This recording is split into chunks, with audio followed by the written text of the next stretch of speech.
When the project started, it really started off in the county engineer's office as a bridge that needs replaced.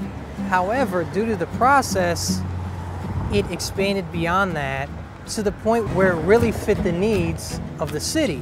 Because before, if we just replaced the bridge, we really didn't meet the needs of the city. We would still have a traffic problem. We'd still have trouble connecting through this regional hike and bike trail through our community that becomes a central stopping point on that trail.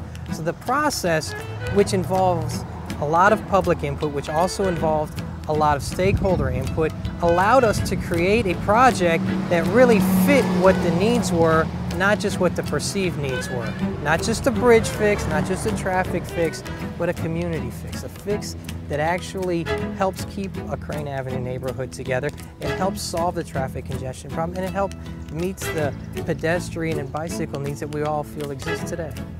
One of the differences that occurred between the first design that took Fairchild to Lake Crain Avenue and where we're at with the current project that takes Fairchild to the North Water Street new intersection. A new process evolved called context-sensitive design.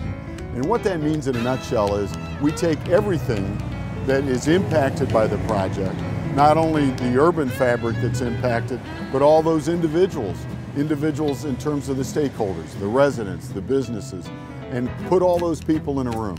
And when that process evolved, one of the objects that came out through the matrix was we can do nothing to some of the problems.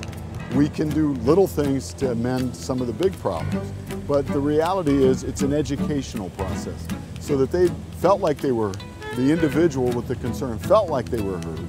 And through that, they became educated as to what the resolution could be and why, if no resolution was available, why there was no resolution available. Currently, there's only 4 major bridge crossings over the Saga rivers and the railroad in the city of Kent. And Crain Avenue carries the second most amount of traffic next to State Route 59. So that's an important connection that we really need within the city. And the county needs flow of traffic throughout the county.